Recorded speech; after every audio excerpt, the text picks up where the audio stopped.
In this tutorial, we will cover how to use the correlation node.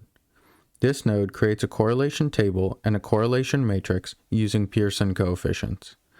Correlation matrices are a good way to analyze the relationship between variables, select features for modeling, and check for issues with certain types of models. Here in the configuration pane, the first option is to title our correlation matrix. This is a good way to differentiate between multiple matrices if they exist in the same workflow. In this case, we only have one, so we will leave it as the default. Next is to select the columns that will be included in the correlation matrix. Now this workflow is ready to execute.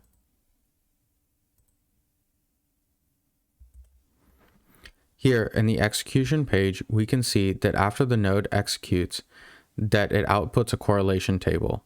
These are the Pearson coefficients for each of the column pairs.